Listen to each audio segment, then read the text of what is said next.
Okay, so Assalamu alaikum. My name is Sayyid Farah Mustafa. I think, as you all know, this is lecture 4.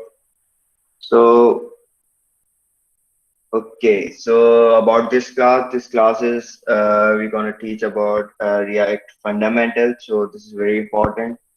Um, Basically, इसके अंदर सबसे पहले तो हमारे पास सारे फंडामेंटल आएंगे React के, so you need to know about that. फिर सबसे पहले हम इसको स्टार्ट करेंगे with the topic of DOM manipulation. And I think the remaining topic which was set in map of JavaScript. So I guess सबसे पहले we should start with the DOM manipulation.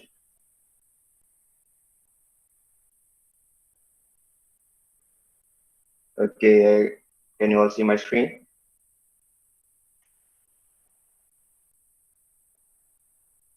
Yes, good.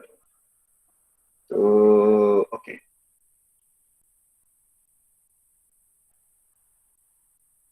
Okay, so before starting with the DOM manipulation, I guess I need to guide you with what is how browser work and what is the browser.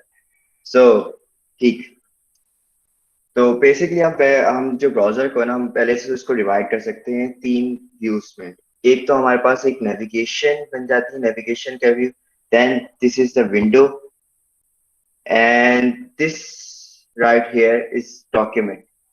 Okay, so navigation करता है क्या है? Navigation में हमारे पास multiple tabs होते हैं जिसमें हम नेविगेट कर सकते हैं जो भी हमारे पास डॉक्यूमेंट्स के सारी डॉक्यूमेंट्स पे नेविगेट कर सकते हैं। Then there comes a window. Window consists of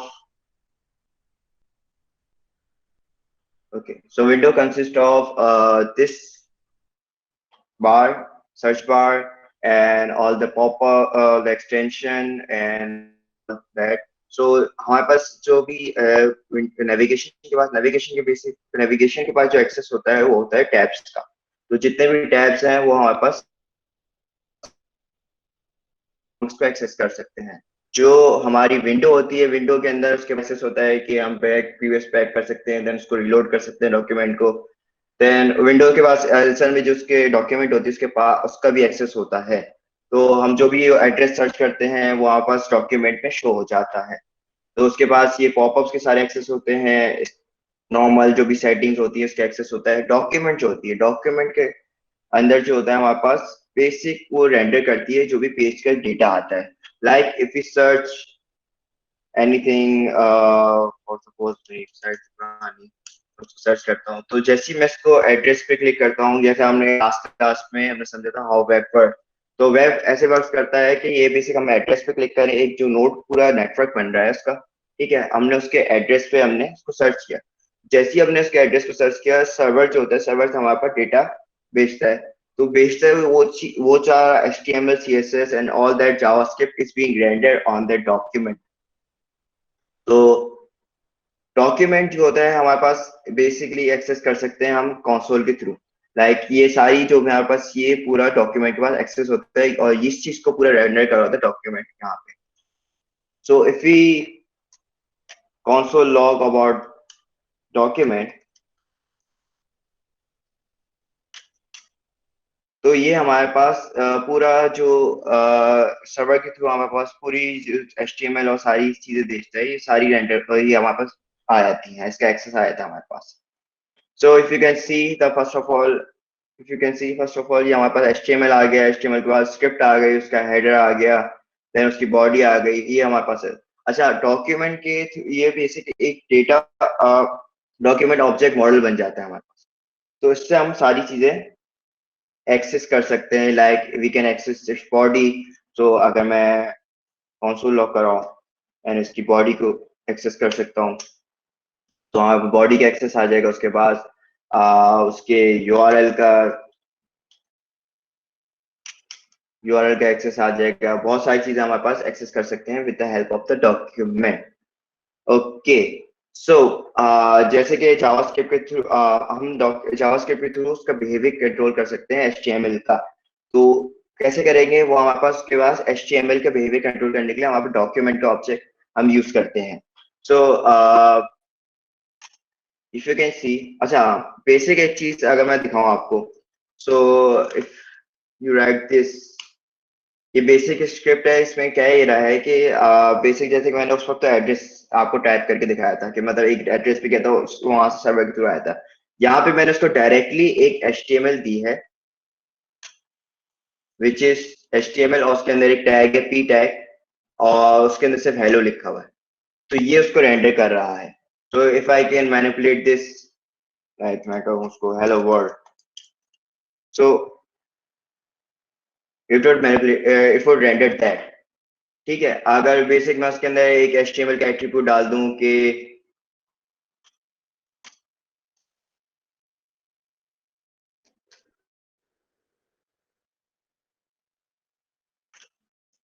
content edible, तो ये एडिटेबल, ये कंटेंट को सारा एडिटेबल कर देगा।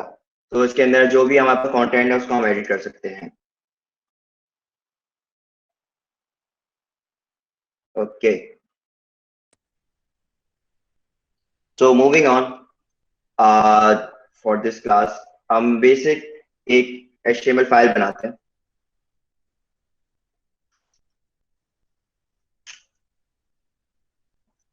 This is emit. तो एमिट एमिट हमारे पास एक बेसिक पूरा बॉलप्लेट तरीके से HTML की रेडी करके दे देगा। So if I click this, so basic HTML बॉलप्लेट आ जाएगी। अच्छा, तो डॉक्यूमेंट में होता है, ये है जो डॉम जो होता है, डॉम बेसिकली एक ट्री लाइक स्ट्रक्चर क्रिएट करता है। तो if you can see the root node जो होगी इसके अंदर हमारे पास होगी HTML की, एंड उसके अंदर हमारे पास दो सिबलिंग्स होंगे which are head and body. और हेड के अंदर बेसिक मेटा टैग्स होते हैं। मेटा टैग्स बहुत सारी चीजों के लिए यूज हो जाते हैं हमारे पास, उसकी काफी बिहेवियर कंट्रोल और उसकी SEO वगैरह काफी चीजों के लिए यूज होते हैं। And the title, title basically if I change to simple DOM manipulation,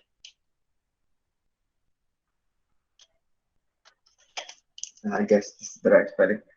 तो अगर मैं इसको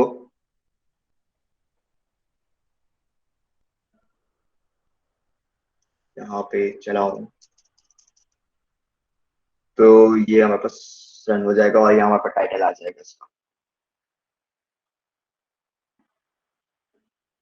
ओके, सो अब इसके अंदर अगर मैं सिंपली पी टैग रखूं which says like hello Farhan. Farhan भाई, स्क्रीन दूसरी शो हो रही है।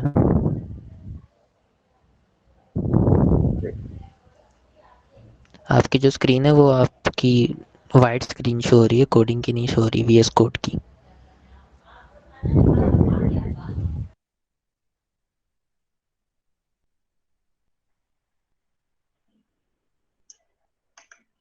ओके, ब्राउजर आ गया। हाँ आ गया है। And you can see the code, right? अभी तो ब्राउजर दिख रहा है। कोड नहीं दिख रहा।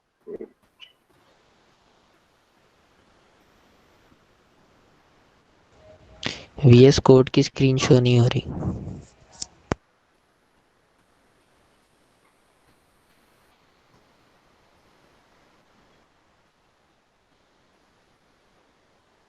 ओके, ब्राउजर दिख रहा है।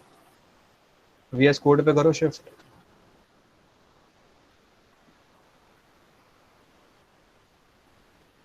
ओके, अब शो हो रही है। रुको एक सेकंड, हाँ कोड आ गया। Yes, so sorry for that, guess काफी जो चीजें, हाँ ठीक है, खैर मैं दोबारा थोड़ा स्टार्ट करता हूँ।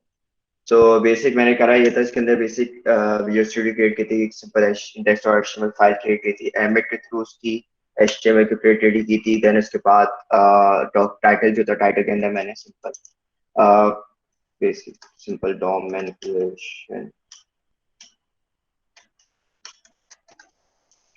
आई गेस तो बेसिक पी टैग क्रिएट करता है एंड विच सेज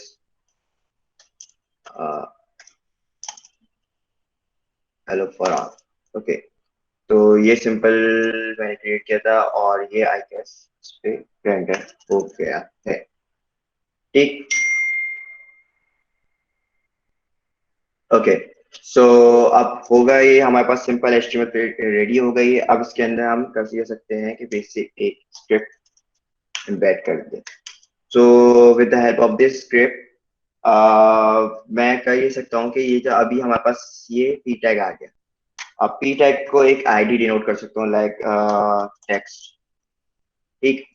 सो अब डॉक्यूमेंट के थ्रू मैं इसकी gate element which is this element, और इसकी गेट एलिमेंट बाय आईडी, और इसको कैसे करूंगा कि मतलब दिस एलिमेंट और this one, right. So gate element ID text dot inner HTML इसकी। अच्छा हाँ, ये दो चीजें होती है कि हमारे पास एक तो इनर एचटीएमएल होता है, इनर टेक्स्ट होता है। इनर एचटीएमएल से होता है ये है कि हमारे पास जो जो भी होता है पी टैग है, इसके अंदर जो भी टेक्स्ट है, एचटीएमएल सब चीजें आती हैं, सब चीजें यानी एक्सेस हो जाती है। जो इनर टेक्स्ट होता है, उसके अंदर हम सिर्फ टेक्स्ट आता है हमारे पास। तो if we for this I think हम लोग इनर एचटीएमएल यूज करें, इनर टेक्स्ट यूज करें तो कोई इश्यू नहीं होगा। तो उसको मैं कर दूं हेलो नो।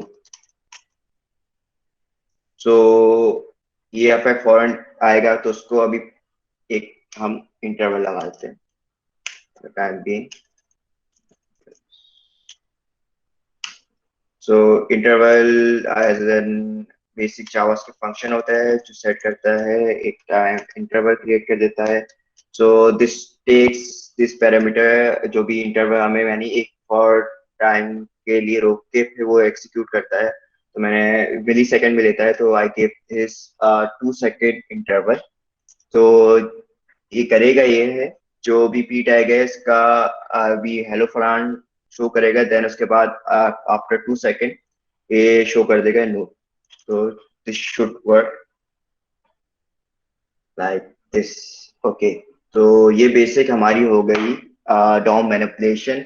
वी मैनिपुलेट, ये हमने पी टैग को चेंज किया with the help of JavaScript by accessing P tag via document and, और हमने टेक्स्ट को गेट किया फॉर दिस टैग। अच्छा, अगर मैं एक और टेक्स्ट लगा दूं लाइक ये कर दूं hello world, so be sure that this doesn't get manipulated. Okay, तो दिस यही आ रहा है। ओके। सो अभी तो बेसिक हमने आईडी के थ्रू मैनिपुलेट करना सीखा। दिस काफी फंक्शन होते हैं, like we can change element by class name. So अगर मैं इसको क्लास नेम दूं ID, oh sorry, class and text class,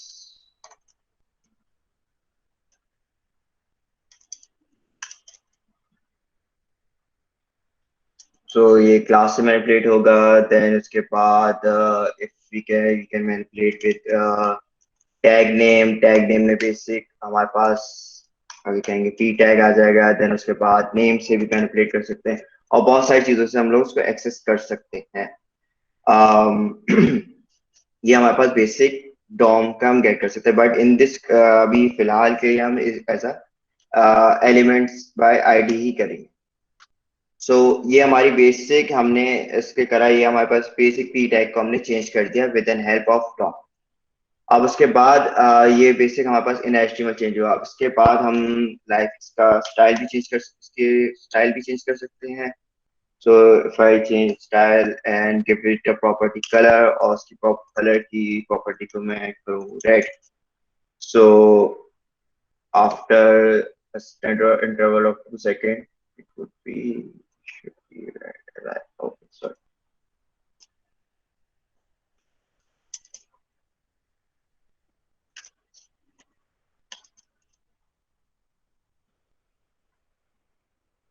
okay. So ये हमने इसकी स्टाइल के चेंजेस कर दिए। ऐसे ही हम इसके बाद इसके एट्रीब्यूट के चेंजेस भी कर सकते हैं, काफी मतलब ये सारी चीजें हम मैनिपुलेट कर सकते हैं। ओके। तो इसके बाद हम ये हमारा बेसिक चेंजिंग हो गई है। अब इसके बाद हम क्या कर सकते हैं, लाइक इफ वी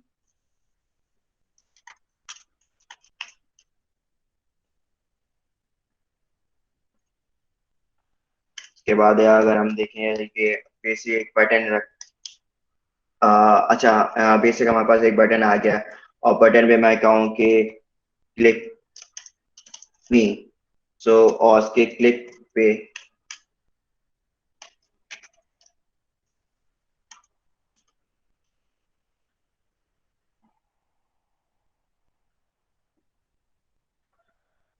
और इसके हम बेसिकली इसके क्लिक पे हम लोग एज ए फंक्शन कॉल करते हैं. So if make a function like handle बनाता हूँ. तो function and click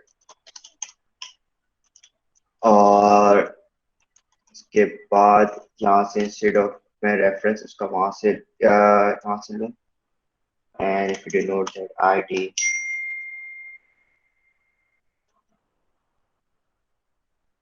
dot inner html is equals to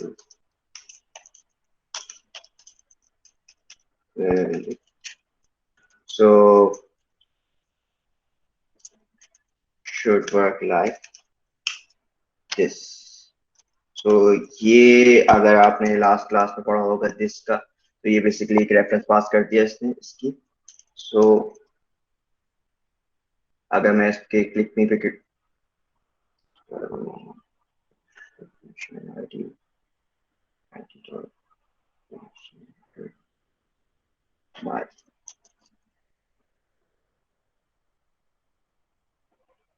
okay, sorry, should be on click. So okay, जैसे कि मैंने इसके बटन मैंने क्रिएट कर दिया है और बटन पे मैं इस पे जैसे कि मैं क्लिक करता हूँ उसका टेनर एचटीएमएल चेंज हो जाता है क्लिक पे. ऐसे ही मैं इसके फंक्शन से मैं क्रिएट कर सकता हूँ पी टैग को. लाइक अगर मैं इसके document dot gate element by ID और उसको एक्सेस करूँ उसका टेक्स्ट एलिमेंट टेक्स्ट वाला विच इज दिस. सो और उसके इनर एचटीएमएल को मैनिपुलेट करके लिख दूँ like hello node. So what would happen कि ये क्लिक होगा इसका टेक्स्ट भी चेंज होगा और ये भी चेंज हो जाएगा. ओके, सो ये बेसिक हमारा बेसिक फंक्शन कॉल था. देन इसके बाद मैं एक और काम भी कर सकता हूँ like for suppose instead of doing this मैं इसको एक इसके अंदर इवेंट लिस्टर भी ऐड कर सकता हूँ like changes to button change button.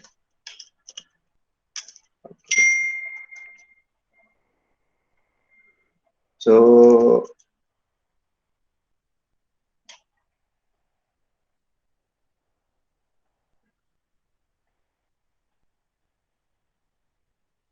okay, so इसका मैं कर सकता हूँ कि मैं basically document dot gate element by ID और इसको मैंने एक्सेस किया चेंज बटन को और change button this okay, so change button then एक event listener ऐड कर दूँ like event listener और event listener would be click and its function and its function would be the same as that कि मैं a reference लिखे like this dot inner html replace करता हूँ wait then also उसके id को like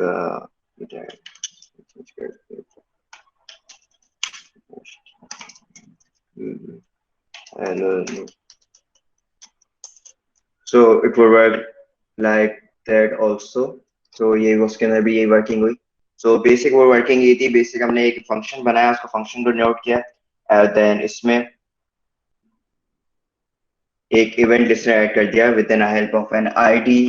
एक event list हमने add किया व्हिच वाज क्लिक और ऑन क्लिक पे जब ये क्लिक हुआ तो एक फंक्शन चल गया व्हिच वाज कि उसका जो बटन का इन एचटीएमएल जो भी क्लिक में था वो चेंज होके गॉट टू क्लिक और इस पी टैग का जो भी इन एचटीएमएल थी व्हिच वाज हेलो फरहान और ये चेंज हो गया हमारा हेलो नू. So this was the basic DOM manipulation And moving on to other things which, as our roadmap suggests,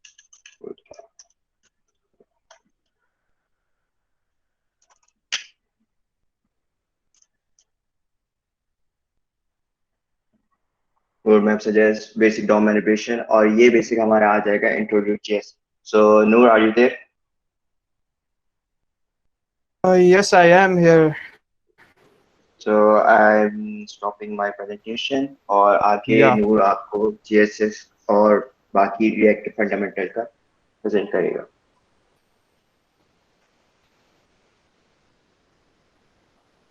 अच्छा, मेरी स्क्रीन आ जाए तो मुझे बता दें. If you have any questions, write them on the comment box, chat box.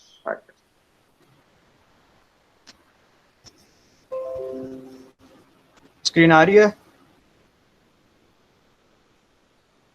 Yes. अच्छा, तो कैसे हैं आप लोग? चलें इंट्रो बाद में करेंगे. सबसे पहले डॉम मैनिपुलेशन फरहान ने आपको बता दिया. इसके बाद सेकंड चीज़ हमारी होती है इंट्रो टू जेएस. लेकिन उससे पहले यार मैं सोच रहा हूँ कि आप लोगों को रिएक्ट का एक ओवरव्यू दे दूँ कि इसे इंस्टॉल किस तरह करते हैं और इस पर वर्क किस तरह करता है. तो अगर हम सबसे पहले जाएं रिएक्ट की डॉक्यूमेंटेशन पर, और सबसे पहला ही पेज आएगा हमारे पास गेटिंग स्टार्टेड का. इस पर हम जाएं और यहाँ पर रिएक्ट को स्टार्ट करने के काफ़ी सारे तरीके हैं. तो हम यहाँ पर चले जाएंगे कि हमें क्रिएट रिएक्ट टैब करनी है, कि इसका एक टैब भी है यहाँ पर. इस टैब पर हमने क्लिक कर लिया तो ये बताएगा कि क्रिएट रिएक्ट टैब अगर हमें करनी है तो हमारे पास ये कमांड होती है npx की. प्रीवियस क्लास में मैंने npx और npm का डिफरेंस बताया था. तो अब जो है वो प्रिफर्ड वे npx के थ्रू होता है, इस वजह से क्योंकि इसके अंदर हमें वर्जन का और इन सब चीज़ों का ख्याल नहीं रखना.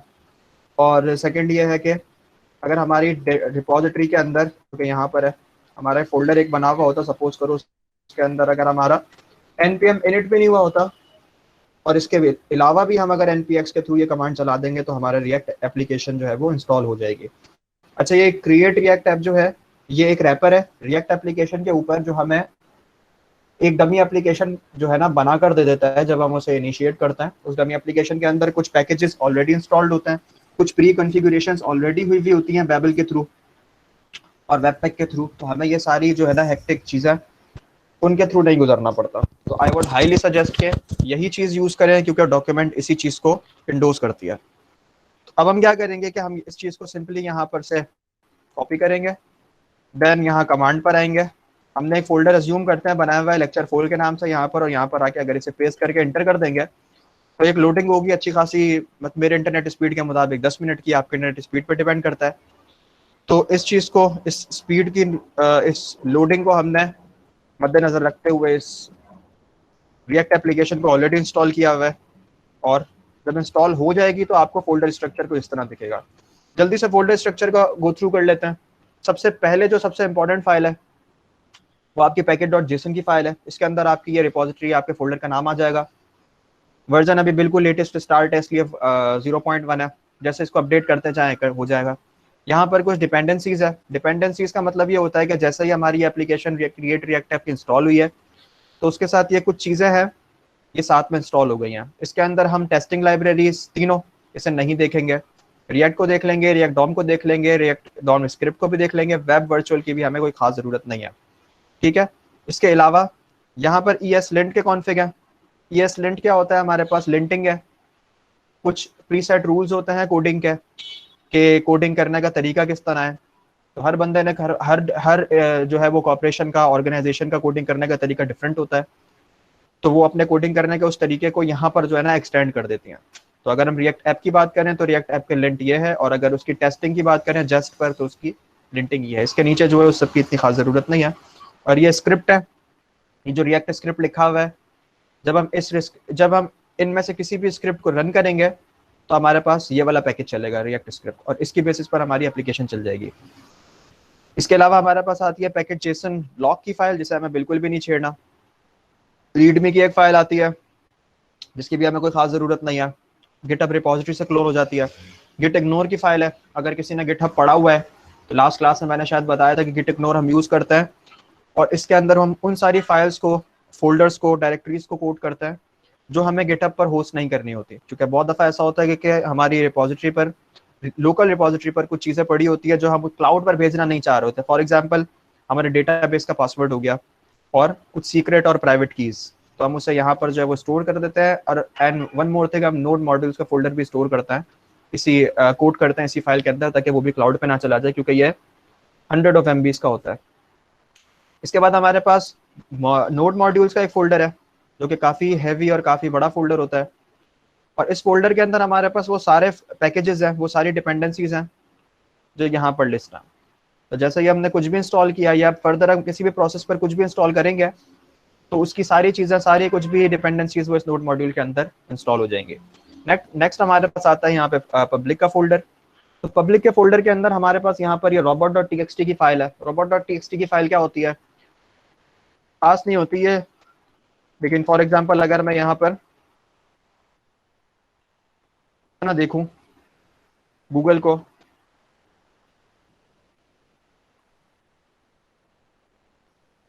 तो हमारे पास यहाँ पर गूगल के ये robot.txt का स्ट्रक्चर आ गया। तो क्या करता है ये, अगर किसी को सर्च इंजन ऑप्टिमाइजेशन का आइडिया है तो जो गूगल के एनालिटिक्स है उसके अंदर हमारे पास क्रॉलर्स होते हैं, गूगल के स्पाइडर्स होते हैं जो हमारी वेबसाइट को लिंक करते हैं, लिस्ट करता है। तो ये उसका एक यूजर एजेंट होता है और उसको अलाउ और डिसअलाउ करके बताता है कि क्या चीज़ें क्या नहीं है। हमारे स्कोप से बाहर है सर्च इंजन ऑप्टिमाइजेशन, तो हमारे डेवलपमेंट में भी इतना ज़्यादा यूज़ नहीं है इसका।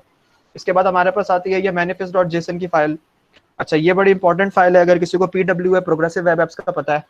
प्रोग्रेसिव वेब एप्स बेसिकली एक टेक्निक है जिसके अंदर हम बनाते तो वेब एप्लीकेशन है HTML CSS और जावास्क्रिप्ट को यूज़ करके, लेकिन वो हमारी डेस्कटॉप ब्राउजर पे भी चलती है और मोबाइल पे भी चलती है as a native mobile app. Although वो नेटिव मोबाइल ऐप नहीं होती लेकिन इंस्टॉलेबल होती है, और उसके अंदर इसके अलावा भी मल्टीपल फीचर्स होते हैं, जैसे ऑनलाइन वर्किंग, ऑफलाइन वर्किंग का भी फीचर होता है और डेटाबेस सिंक्रोनाइजेशन का भी फीचर होता है। तो काफ़ी सारी चीज़ें होती हैं उसके अंदर। और जो प्रोग्रेसिव वेब ऐप की सबसे अच्छी एग्जाम्पल है वो ये OLX की वेबसाइट है। अगर कभी आपने विजिट करी हो, कभी मोबाइल से विजिट करके देखें तो आपको इंस्टॉल करने का प्रॉम्प्ट भी देगा। और अगर मैं आपको दिखाऊं यहाँ पर, इसकी एप्लीकेशन पर हम आते हैं, तो यहाँ पर हमारे पास ये मैनिफेस्ट है और मैनिफेस्ट के अंदर हमारे पास यही सारी चीज़ें लिस्ट हुई हुई हैं, ये मल्टीपल आइकन्स हैं और यही सारी चीज़ें लिस्ट हुई हुई हैं जो यहाँ पर है। यहाँ पर भी हमारे पास मल्टीपल आइकन्स हैं, कुछ कलर थीम है, बैकग्राउंड थीम है, टाइटल वगैरह है। यही चीज़ अगर मैं सब कुछ से रिप्लिकेट कर दूंगा तो ये हमारा यहाँ पर आ जाएगा। बाकी ये वो पिक्चर्स हैं जो पिक्चर्स यहाँ पर लिस्ट हुई हुई हैं। और इसके अलावा हमारे पास एक आता है फैव आइकन। फैव आइकन क्या होता है, फैव आइकन ये आइकन होता है जो ब्राउजर के यहाँ पे बना हुआ है, ठीक है, हेड पे बना हुआ होता है बिल्कुल। और इसके अलावा हमारे पास आती है एक index.html फाइल। अब इस index.html फाइल को गौर से देखें, इसके अंदर कुछ चीज़ें प्री डिफाइंड है जिसको हमें छेड़ने की जरूरत नहीं है, लेकिन जो चीज़ हमारे देखने की है वो ये बॉडी टैग के अंदर है। बॉडी टैग के अंदर हमारे पास दो चीज़ें हैं, एक तो नो स्क्रिप्ट है और सेकंड हमारे पास ये डिव है जिसकी आईडी रूट है। बस खत्म, इतना सा काम है सिर्फ इसके अंदर। सही, नो स्क्रिप्ट उस वक्त चलता है अगर फॉर एग्जांपल किसी ब्राउजर ने जावास्क्रिप्ट डिसेबल की हुई होगी, तो वो यहाँ पर नो स्क्रिप्ट चल जाएगा और उसे ये मैसेज शो हो जाएगा कि अपना जावास्क्रिप्ट ऑन करे अगर आपको एप्लीकेशन चलानी है। और रूट जो है उसका एक डिव बना हुआ है जिसकी आईडी रूट है। तो अभी आपको फरहान ने डॉम मैनिपुलेशन के बारे में बताया, JSX में भी हम काफ़ी हद तक डॉम मैनिपुलेशन को देखेंगे लेकिन एक दूसरे एंगल से, ठीक है। तो ये हमारे पास पब्लिक का फोल्डर हो गया। अब हमारे पास आता है सबसे मेन फोल्डर, सोर्स का फोल्डर, जिसके अंदर हम काम करते हैं। सोर्स के फोल्डर के अंदर जो एंट्री पॉइंट है हमारा वो index.js की फाइल है। जब हम रिएक्ट की एप्लीकेशन बनाते हैं तो रिएक्ट की एप्लीकेशन जो चलना शुरू होती है वो यहाँ से चलना शुरू होती है। सही, सबसे पहले हमने रिएक्ट को इंपोर्ट करा, रिएक्ट डॉम को इंपोर्ट करा, CSS को इंपोर्ट करा, हर चीज़ जो हमें रिक्वायर्ड है उसे हम लाइन बाय लाइन इंपोर्ट करते रहे। करंटली मैं इस कोड को ज़रा साफ करूँगा और हर चीज़ को लाइन बाय लाइन दिखाने की कोशिश करूँगा। तो यहाँ पर हमारे पास ये कुछ रिपोर्ट है जिसकी हमें बिल्कुल भी नीड नहीं है, इसको हमने रिमूव कर दिया। सेकंड हमारे पास यहाँ CSS है, इसकी भी हमें बिल्कुल नीड नहीं है, इसे भी हमने रिमूव कर दिया। थर्ड हमारे पास यहाँ पर ये app.js की फाइल आ जाती है। app.js की फाइल के अंदर भी हमारे पास कुछ ये HTML टाइप स्ट्रक्चर लिखा हुआ है जो कि असल में HTML नहीं है, और इसके अंदर भी हमारे पास कुछ इम्पोर्ट्स हैं, उस इम्पोर्ट की भी हमें ज़रूरत नहीं है। और यहाँ पर मैं अगर इस सब को चेंज करके लिख दूँ हेलो वर्ल्ड, ठीक है, और जस्ट फॉर द सेक अभी के लिए मैं यहाँ पर import react from react कर दूं, ठीक है। तो बाकी जो जो फाइल्स है हमारे पास, ये वाली हो गई, टेस्ट की फाइल्स हो गई, इंडेक्स हो गई, लोगो हो गई, ये हो गई, और ये टेक्स्ट की फाइल हो गई, ये हमें नहीं चाहिए, इसे हमने अभी के लिए डिलीट कर दिया, ठीक है, ताकि फोल्डर स्ट्रक्चर थोड़ा अच्छा हो जाए। अच्छा, अब हम स्टार्ट करते हैं यहाँ से। हमारा टॉपिक है JSX, ठीक है। तो व्हाट इज JSX? इसको भी हटाओ, ये भी अभी कंफ्यूजन क्रिएट करेगा, इस पर भी बाद में आएंगे। मैंने यहाँ पर फॉर एग्जांपल एक H1 का टैग बनाया और मैंने लिख दिया welcome to React at BSU lecture 4, ठीक है।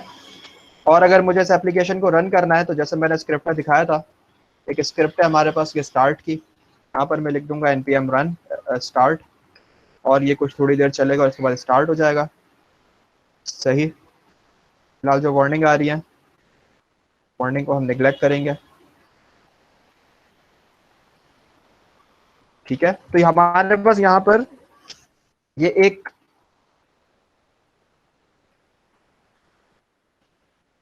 से दूसरी विंडो पर ओपन कर लेते हैं, हमारे कोड के बीच में नहीं आया,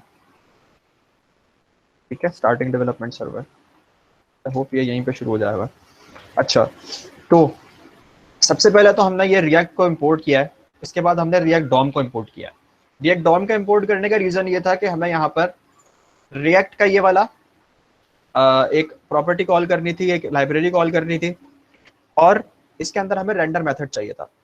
तो रेंडर मेथड जो है ना, इसके अंदर हम सबसे पहले तो ये बताएंगे कि हमें क्या चीज रेंडर करवानी है, और कॉमा के बाद हम बताएंगे कि हमें कहाँ पे रेंडर करवानी है। तो यहाँ पर आप देखो document dot gate element by ID जो फरहान ने अभी बताया, और इसके अंदर हमने एक ID पार्ट पास करी हुई है रूट। अगर मैं पब्लिक फोल्डर के HTML पर आऊँ तो मैंने आपको बताया था कि यहाँ पर रूट है। तो सीन ये है कि ये इस रूट को टारगेट कर रहा है, और जो भी इसके बीच में लिखा हुआ होगा ये उसको यहाँ पर आकर मैनिपुलेट कर देगा, ठीक है। अब देखते हैं, यहाँ पर आ गया ये welcome to index dot React at DSU, और अगर मैं यहाँ पर इसके एलिमेंट आपको दिखाऊं तो ये देखो रूट के अंदर हमारे पास welcome to React at DSU lecture 4 आ गया, ठीक है। ये हमारे पास सीन है, ये हमारे पास बन गया, ठीक है। अब एक चीज जो मुझे आप लोगों से इनपुट चाहिए यहाँ पर, वो ये कि मैंने यहाँ पे दो चीजें करंटली इंपोर्ट करवाई हुई हैं, रिएक्ट और रिएक्ट डॉम। रिएक्ट डॉम तो हमें दिख रहा है कि यहाँ पर है, लेकिन अगर मैं रिएक्ट का आपसे पूछूं तो रिएक्ट तो कहीं पे भी यूज ही नहीं हो रहा। तो इसको यहाँ पर इंपोर्ट करवाने का रीजन क्या है? जल्दी से कोई भी माइक पर आ जाओ या चैट पे लिखो। क्योंकि app.js से रन हो रही है इसलिए, क्योंकि app.js के थ्रू रन हो रही है इसलिए। अगर मैं इसे कमेंट करके रन करूं, चल तो ये तब भी रहा है, लेकिन क्या मतलब क्यों चल रहा है? ये क्या काम कर रहा है रिएक्ट यहाँ पर इंपोर्ट होने के बाद?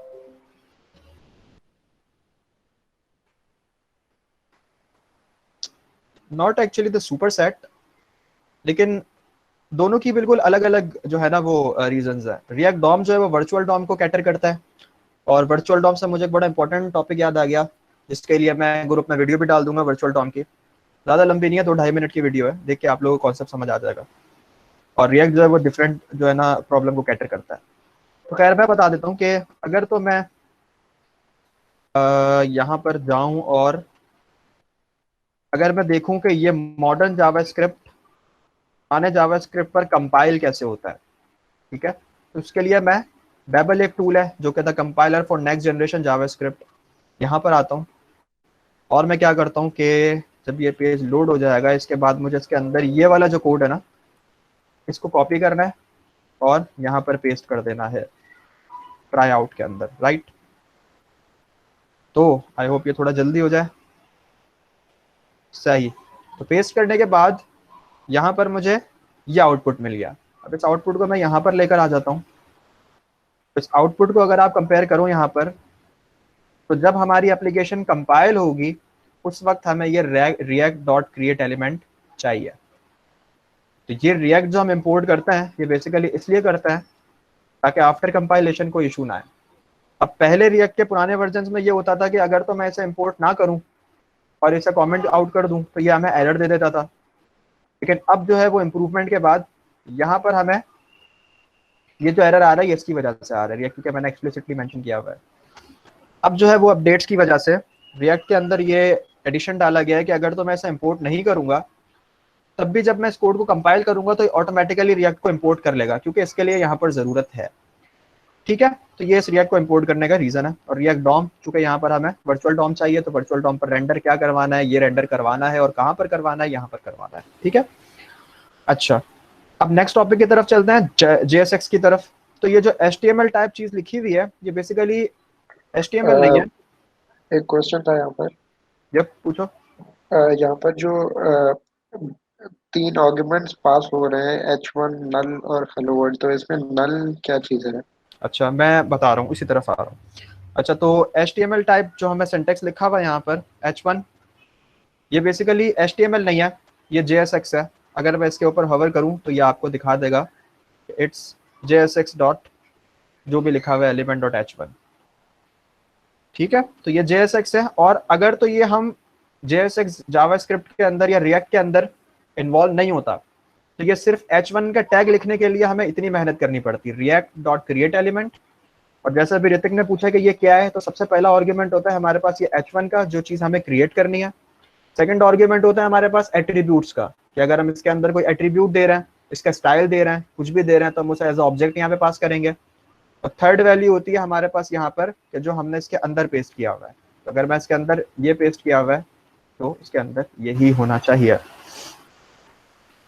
ठीक है, और कॉमा के बाद तो बिल्कुल एक्सप्लिसिटली प्री डिफाइंड है। तो इसके अंदर कोई इशू JSX के अंदर कि JSX क्या होता है?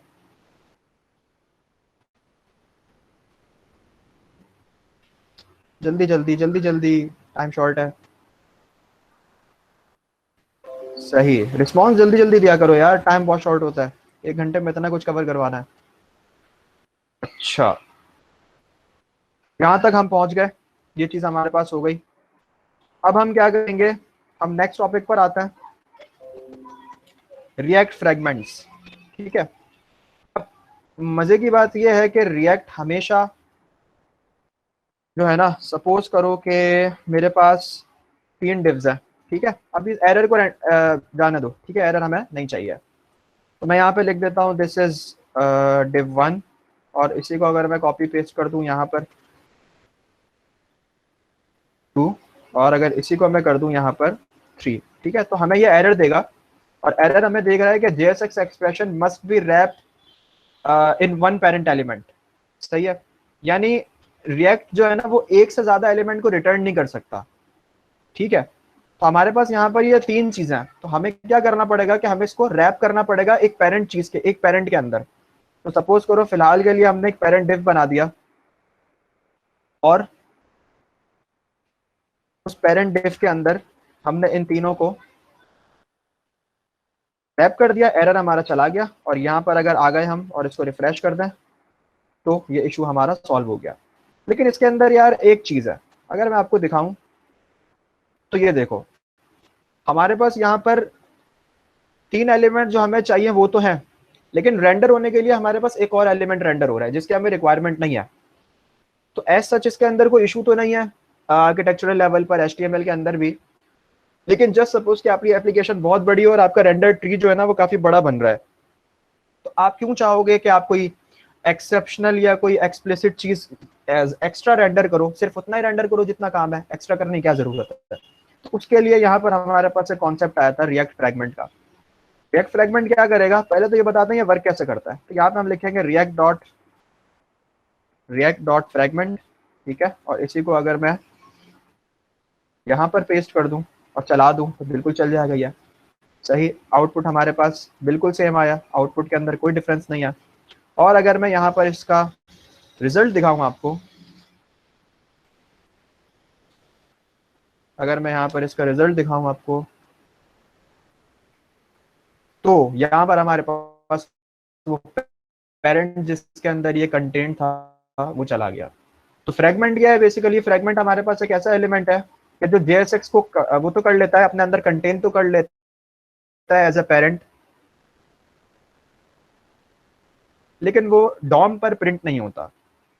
इसका इस तरह कर लूँ बस, तभी भी ये रिएक्ट फ्रेगमेंट का इक्विवेलेंट ही है।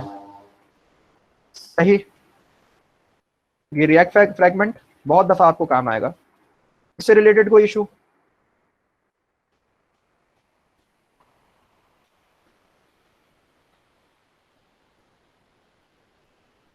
अच्छा, अब हमारे पास आई मजेदार चीज जिसको कहते हैं प्रॉप्स। इसके अंदर हम दो टॉपिक्स कवर करेंगे, डिफॉल्ट प्रॉप्स क्या होता है और प्रॉप टाइप्स क्या होती हैं। तो सबसे पहले तो हम देखते हैं कि प्रॉप्स क्या होता है। कभी भी आपको कुछ भी समझ नहीं आए तो उसकी सबसे बेहतरीन जगह होती है उसकी ऑफिशियल डॉक्यूमेंटेशन। तो हम देखते हैं कि रिएक्ट की डॉक्यूमेंटेशन प्रॉप्स के बारे में क्या करती है, क्या कहती है। ठीक है, यहाँ पर हमारे डॉक्स के अंदर, और हमने डॉक्स को खोला और यहाँ पर हम देखते हैं मेन कॉन्सेप्ट के अंदर कंपोनेंट एंड प्रॉप्स के अंदर, और यहाँ पर हमारे पास कुछ इसने चीज़ें बता दी कि ये प्रॉप क्या होता है। तो अकॉर्डिंग टू इट के आर्बिट्री इनपुट्स जो होते हैं वो प्रॉप्स कहलाते हैं, जो कि रिएक्ट के एलिमेंट को रिटर्न करते हैं describing what should appear on the screen. बहुत मुश्किल है यार, समझ ही नहीं आया, किताबी डेफिनेशन है। आओ इसको एक्सप्लेन करते हैं। इसको करने के लिए सबसे पहले तो मुझे जो है ना एक कंपोनेंट बनाना पड़ेगा। कंपोनेंट क्या होता है, किस तरह के होते हैं, कैसे बनता है, ये हम आगे की क्लास में देखेंगे। ठीक है, ये हमने कंपोनेंट बना जो कि बनाया था पहले से ऐप का, वही यूज कर लिया यहाँ पर, और इसके अंदर हमारे पास हेलो फ्रॉम द ऐप। ठीक है, ये मैंने कर लिया ताकि कंफर्म हो जाए कि हम इसके अंदर से ही बात कर रहे हैं। तो हम इस कंपोनेंट के अंदर आ गए। अब सीन क्या है कि यहाँ पर ये index.html की फाइल से रिएक्ट स्टार्ट हुआ। रिएक्ट ने बोला यार क्या रेंडर करवाना है, ऐप रेंडर करवानी है।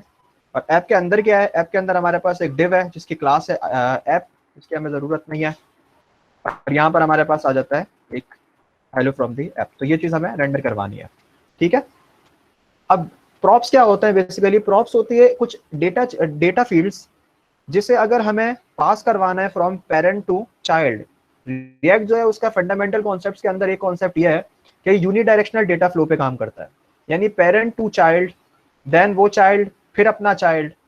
ठीक है, तो ये पेरेंट टू चाइल्ड काम कर लेगा, लेकिन अगर आपको child to parent data pass करवाना है तो ये रिएक्ट के अंदर जो है ना वो एज सच पॉसिबल नहीं है। आपको कोई ना कोई इसके अंदर एक्स्ट्रा एफर्ट करना पड़ेगा। ठीक है, तो अगर तो ये हमारा पेरेंट है, ये index.html की फाइल हमारी पेरेंट है और इसके अंदर हम ऐप को कॉल कर रहे हैं, तो ये हमारी चाइल्ड है।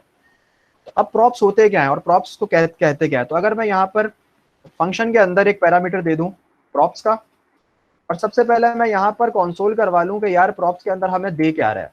ठीक है, तो हम देखते हैं कि प्रॉप्स के अंदर हमारे पास आता क्या है। तो प्रॉप्स के अंदर हमारे पास कुछ भी नहीं आया, खाली ऑब्जेक्ट है, जो कि बिल्कुल लॉजिकल है, हमारे पास कुछ है ही नहीं। अभी हमने पेरेंट से कुछ पास ही नहीं करा तो चाइल्ड के अंदर कुछ आएगा ही नहीं डेफिनेटली।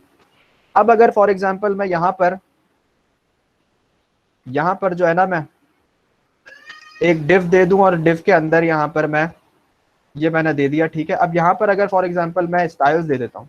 ठीक है, स्टाइल के अंदर मैं देता हूँ बीजी कलर, नहीं सॉरी स्टाइल्स तो हो गया ना। ठीक है, बैकग्राउंड कलर आ गया हमारे पास। बैकग्राउंड कलर को मैंने यहाँ पर दे दिया फिलहाल के लिए रेड, रैंडम दे रहा हूँ। और टेक्स्ट कलर हमें चाहिए ताकि टेक्स्ट कलर को भी हम देख लें, इसको मैंने दे दिया वाइट। और क्या होता है, और टेक्स्ट को सेंटर में ले आता है। ठीक है, टेक्स्ट अलाइन, इसको हम सेंटर में ले आए। और हमारे पास क्या होता है, और थोड़ा फॉन्ट का साइज भी बड़ा कर देता है। फॉन्ट साइज अगर मैं बड़ा कर दूं,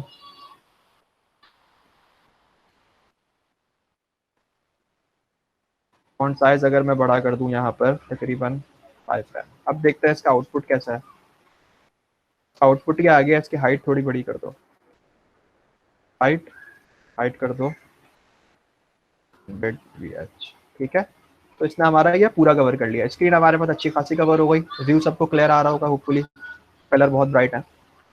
अब देखो प्रॉप्स क्या होता है।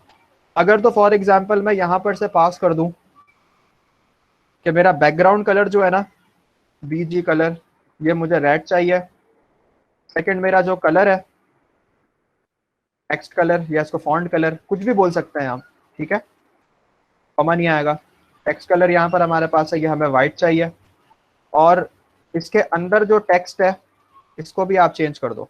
इसके अंदर जो टेक्स्ट है इसको भी हम दे देते हैं यही चीज़ जो यहाँ पर लिखी हुई है। सही।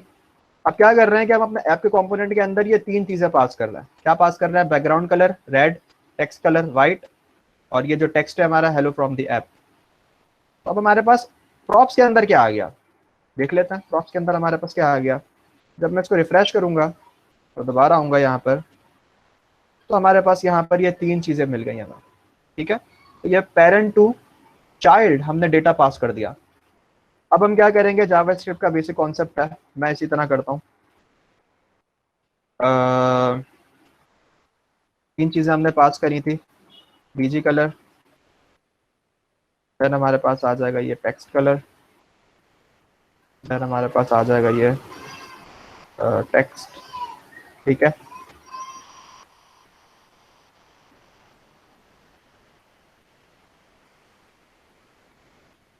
सही तरह नूर कॉमा लगाना था। आप फुल स्टॉप। ठीक है, दिस इज सही। बेसिकली डीस्ट्रक्चरिंग। तो या ये स्ट्रक्चरिंग का कॉन्सेप्ट है ये। इसके अंदर होता ये है कि आप जो पास कर रहे हो ऑब्जेक्ट के अंदर वो ऑटोमेटिकली अलग अलग वेरिएबल्स के अंदर आ जाता है। तो अगर मैं अब पास करूं इनको सेपरेटेड बाय कॉमास, तो ये एक ही लाइन के अंदर प्रिंट हो जाना चाहिए, और जैसे ये ऑब्जेक्ट प्रिंट हो रहा है वैसे नहीं डायरेक्टली। ठीक है, तो ये हमारे पास इसी तरह आ गया। अब मैं क्या करूंगा? अब मैं इसे चेंज कर लेता हूँ यहाँ पर एज अ वेरिएबल। ठीक है, टेक्स्ट कलर, और टेक्स्ट जो हमारे पास है उसे हम यहाँ इस तरह दे देंगे। तो अगर हमें JSX के अंदर HTML का कोई वेरिएबल शो करवाना है या उसे लिंक करना है, उसे प्लेस करना है, तो हम इसे कर्ली ब्रेसेस के अंदर प्लेस करेंगे, क्योंकि अगर इसके आगे इसके अलावा कर देंगे तो वो उसे स्ट्रिंग समझेगा। ठीक है, अब अगर मैं इसको करूं तो हमारे पास आउटपुट बिल्कुल सेम रहेगा, लेकिन वेरीफाई करने के लिए मैं अगर यहाँ पर इसको इंडेक्स कर दूं और यहाँ पर इसको चेंज कर दूं तो ये इंडेक्स हो गया। अब इसका फायदा क्या है? एक बड़ा जर्नल सा यूज केस बनाते हैं। फॉर एग्जांपल सपोज करो हमारे पास एक एप्लीकेशन है जिसके अंदर हम समझते हैं कि यूजर लॉगिन है या नहीं है। ठीक है, इज यूजर लॉग्ड इन, और हमने यहाँ पर इसको इनिशिएट किया हुआ है फॉल्स है, करंटली बूलियन है, हम सबको पता है। अब क्या सीन है यहाँ पर? सीन इज कि अगर मैं यहाँ पर कंडीशनल स्टेटमेंट दे दूंगा कि अगर हमारा यूजर लॉग्ड इन है तो बैकग्राउंड कलर हमारा वाइट हो जाए, और अगर नहीं है तो बैकग्राउंड कलर हमारा रेड हो जाए। ठीक है, टेक्स्ट कलर के लिए भी हम इसी तरह कर लेते हैं। अगर यूजर लॉग्ड इन है तो इसका इन्वर्स कर लेता है। ठीक है, यहाँ पर हमारे पास वाइट था, यहाँ पे हमने रेड कर लिया, और यहाँ पे हमने रेड कर लिया, और यहाँ अगर वो नहीं है तो हमने वाइट कर दिया। और इसी चीज़ को अगर मैं यहाँ पर कॉपी कर लूँ इसके लिए, अगर तो यूज़र हमारे पास लॉग्ड इन है तो ये बोल देगा हेलो यूज़र, और अगर लॉग्ड इन नहीं है तो प्लीज़ लॉग इन फर्स्ट। ठीक है, अभी हमारे पास क्या है? अभी मैं समझाने के लिए इसे ट्रू कर देता हूँ ताकि हमारे पास आ जाए। जैसे ही हमारे पास यूज़र लॉगिन हुआ, हमारा जो डेटा यहाँ पर डायनामिक था जिसे हमने यहाँ पर चेंज किया हुआ था पेरेंट कंपोनेंट में, वही रिडायरेक्ट हो गया हमारे चाइल्ड कंपोनेंट के अंदर, और चाइल्ड कंपोनेंट ने उसी को रेंडर किया।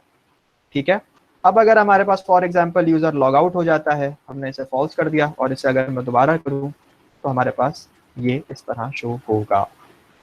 ठीक है, किसी को कोई इशू?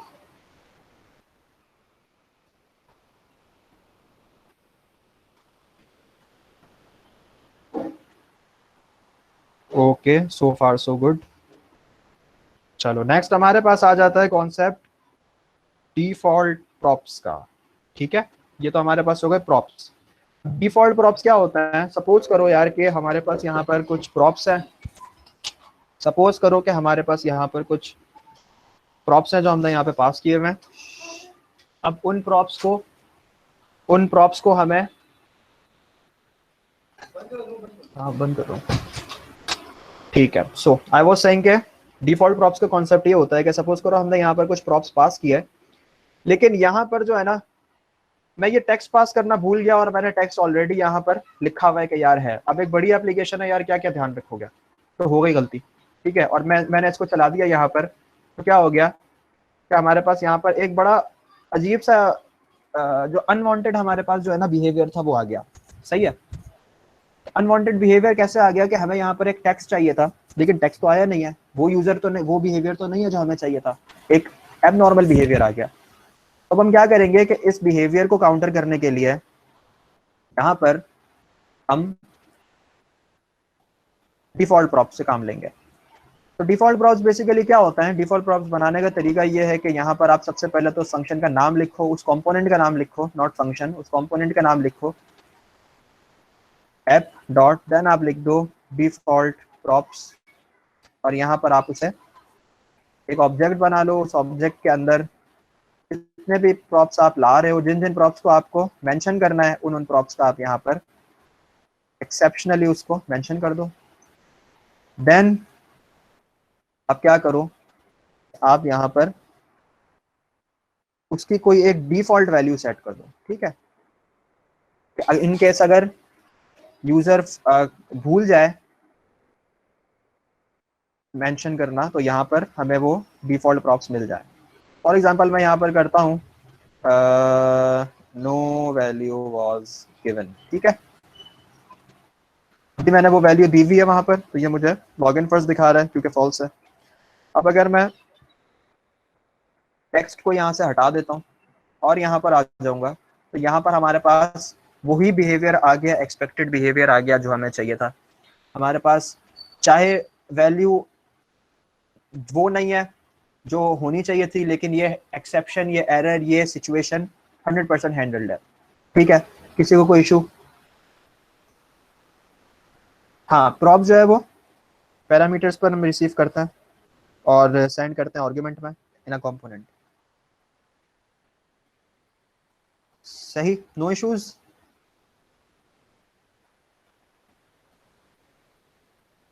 ठीक है, नो इश्यूज। अच्छा, नेक्स्ट हमारे पास आ जाता है यहाँ पर प्रॉप टाइप्स।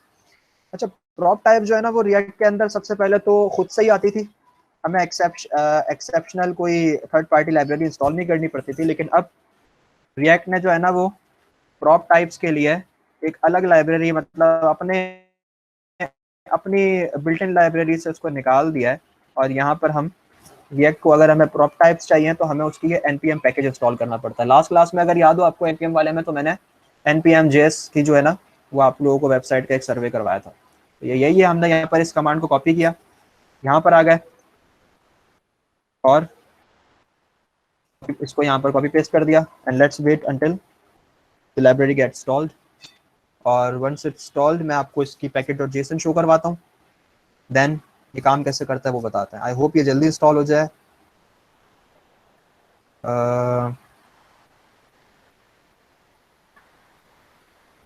ये लास्ट टॉपिक है आज का। इसके बाद एक छोटा सा थ्योरी टॉपिक होगा जो हार्डली 2 to 3 मिनट्स कवर करेगा, क्योंकि रियूजेबिलिटी के लिए हमारे पास नेक्स्ट क्लास है जो फरहान कंडक्ट करेंगे और वो कंपोनेंट्स और रियूजेबिलिटी के बारे में एक्सप्लेन करेंगे। तो अभी तक अगर नॉट ओनली आज की क्लास पर, इससे पहले भी जितनी क्लासेस हुई हैं, किसी का भी कोई भी कॉन्सेप्ट में गड़बड़ है, कोई भी कंफ्यूजन है, कोई भी चीज़ अगर किसी ने ट्राई करी है एक्सेप्शनली जो हमने नहीं पढ़ाई, वो भी अगर पूछना चाहता है तो डेफिनेटली पूछ ले।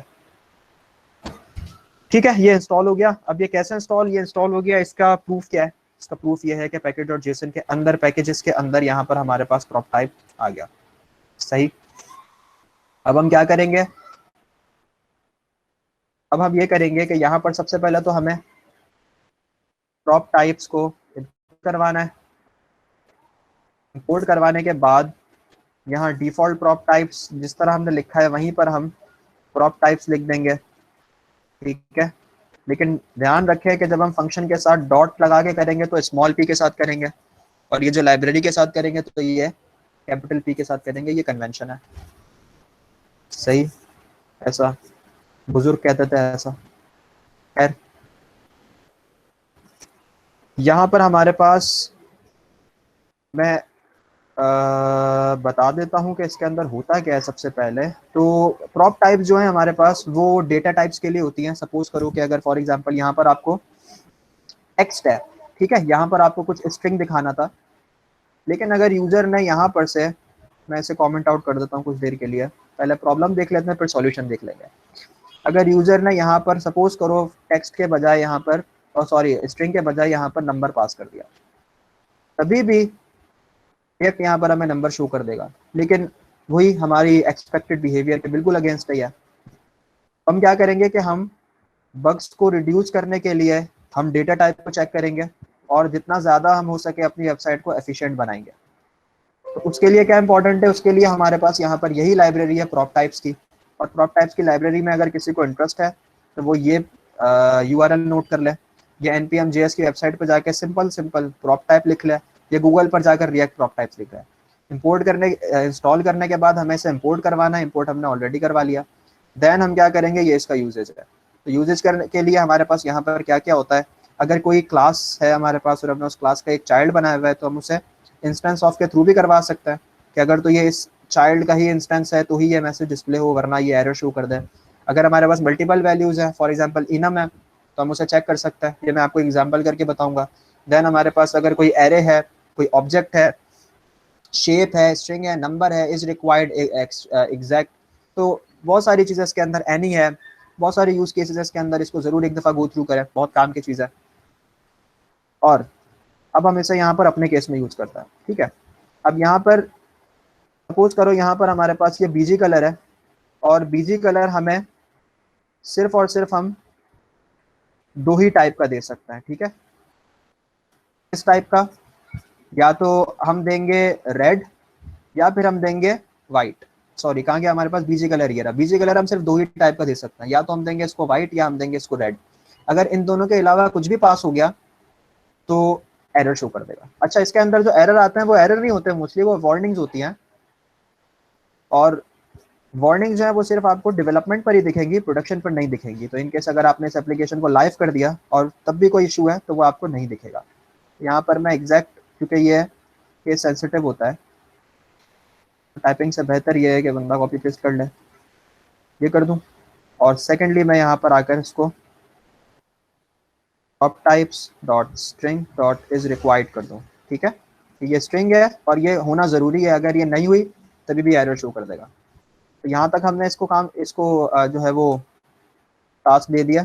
अब लेट सपोज मैंने यहाँ पर दिया था बीजी कलर वाइट होना चाहिए या फिर रेड होना चाहिए, अगर इसके अलावा कुछ भी होगा तो इशू है। तो अभी हमारे पास फॉल्स है तो हम सिर्फ फॉल्स को चेंज कर देते हैं ग्रीन के अंदर, और जब मैं इसे यहाँ पर शो करवाऊंगा तो यहाँ पर कंसोल में एक वार्निंग आ गई, failed prop types, invalid prop, BG colour of value green supply to the app, expected once were ये दोनों वाइट या रेड। तो हमें सिर्फ और सिर्फ ये कंसोल वार्निंग दिखाएगा और सिर्फ ये हमें डेवलपमेंट फेज पर दिखाएगा, प्रोडक्शन पर नहीं दिखाएगा, ठीक है। ये तो हो गया हमारे पास एक हमारे पास यूजर केस। सेकंड हमारे पास यहाँ पर आ जाता है स्ट्रिंग इज रिक्वायर्ड। तो इन केस अगर अब मैं यहाँ पर इसे नंबर दे दूं, देन मैं यहाँ पर आ जाऊं, तभी भी हमारे पास ये आ गया कि valid invalid props text type number का है, जबकि एक्सपेक्ट कर रहा था वो स्ट्रिंग, ठीक है।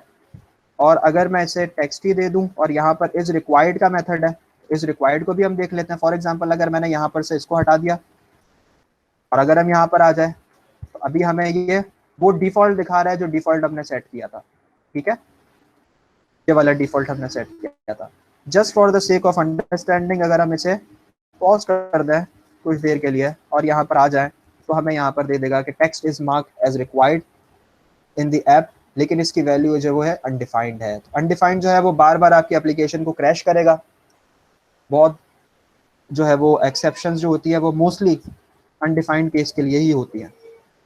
तो ये प्रॉप टाइप का जो है वो कॉन्सेप्ट है, डिफॉल्ट प्रॉप्स का कॉन्सेप्ट है, प्रॉप्स का कॉन्सेप्ट है। इसके अलावा हमारे पास फंक्शंस वगैरह का कॉन्सेप्ट बाद में आएगा। रिएक्ट की अंडरस्टैंडिंग थोड़ी बहुत हमने देखी आज, और हमने देखा कि हम JSX किस तरह बनाते हैं, रिएक्ट की एप्लीकेशन को इंस्टॉल कैसे करते हैं, packet.json क्या होता है, लाइब्रेरीज को इंस्टॉल कैसे करते हैं, फोल्डर स्ट्रक्चर कैसा है, कौन कौन सी फाइल हम कवर करेंगे नहीं करेंगे, so on and so fourth. Means default prop app के बिहेवियर को हैंडल करते हैं। ऐप के बिहेवियर को हैंडल करने से ज़्यादा अप्रोप्रिएट इसकी जो है ना वो एक्सप्लेनेशन इस तरह होगी कि ये वो एक्सपेक्टेड बिहेवियर, वो एक्सपेक्टेड आउटपुट को हमारे लिए लाता है जो आउटपुट हम एक्सपेक्ट कर रहे हैं। ठीक है, तो यानी अगर हम चाह रहे हैं कि एक स्क्रीन पर यहाँ पर हमारे पास सिर्फ टेक्स्ट ही डिस्प्ले हो, तो हम उसकी डेटा टाइप को फिक्स कर देंगे। जैसे जावास्क्रिप्ट में डेटा टाइप हमारे पास डायनेमिक होती है, एज सच डेटा टाइप होती नहीं है, लेकिन अगर आप जावा की तरफ जाओ, C#, C++ और किसी भी दूसरी लैंग्वेज की तरफ जाओ, तो वो डेटा टाइप रिस्ट्रिक्ट होती हैं, डेटा टाइप स्पेसिफिक होती हैं। ठीक है, तो ये उसी चीज को फोकस करने के लिए यहाँ पर हमारे पास प्रॉप टाइप्स दी गई हैं। अगर आप जावास्क्रिप्ट के बजाय टाइप स्क्रिप्ट का काम करते हो, तो टाइप स्क्रिप्ट पर फिर आपको प्रॉप टाइप्स लिखने की जरूरत नहीं होगी, क्योंकि टाइप स्क्रिप्ट ऑलरेडी जो है वो data type specific scripting language है। ठीक है, और कोई क्वेश्चन?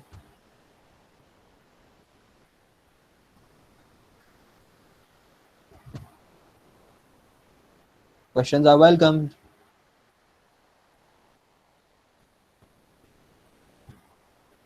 गुड हो गया कुणाल, ऑल क्लियर। अच्छा, इस टॉपिक से अलावा इससे पहले जितना कवर किया है, किसी ने कुछ और कवर करने की कोशिश करी अपनी तरफ से, कुछ सर्च करके यूट्यूब पर जाकर या कुछ भी? वी हैव 3 मिनट्स, 10-10 पे ऑफ कर देंगे।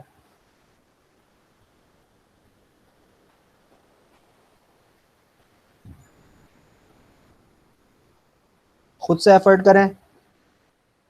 कुछ भी नहीं आ रहा समझ में, कोई भी इशू हो रहा है, चाहे वो हमने कवर किया है या नहीं किया, फेसबुक ग्रुप है आपके पास, फेसबुक ग्रुप से पूछें, फेसबुक ग्रुप पर पोस्ट करें, बिल्कुल आपको रिस्पॉन्स मिलेगा वहाँ पर। कोई आपको अच्छी लर्निंग रिसोर्स मिलती है वहाँ पर शेयर करें, दूसरे फेलोज, दूसरे आपके पार्टिसिपेंट्स हैं उनको हेल्प करें। बाकी इसके अलावा मैं वर्चुअल डॉम के एक्सप्लेनेटरी वीडियो जो है वो शेयर करूँगा यहाँ पर, मैं बाद में यूट्यूब कर लूँगा, चलो शेयर करके मैं व्हाट्सएप ग्रुप पर डाल दूँगा। और इसके अलावा इसकी रिकॉर्डिंग आपको इंशाल्लाह कल तक मिल जाएगी इस लेक्चर की। और देखता हूँ इससे रिलेटेड मुझे जो भी जो है वो असाइनमेंट समझ आएगा, तो वो असाइनमेंट भी पोस्ट कर दूंगा मैं। लास्ट क्लास में असाइनमेंट नहीं था, क्योंकि एज सच मुझे कुछ खास समझ नहीं आया, और जो 2-3 मुझे समझ में आया वो थोड़ा सा हैवी हो जाता है। तो ठीक है, ऑफ करें।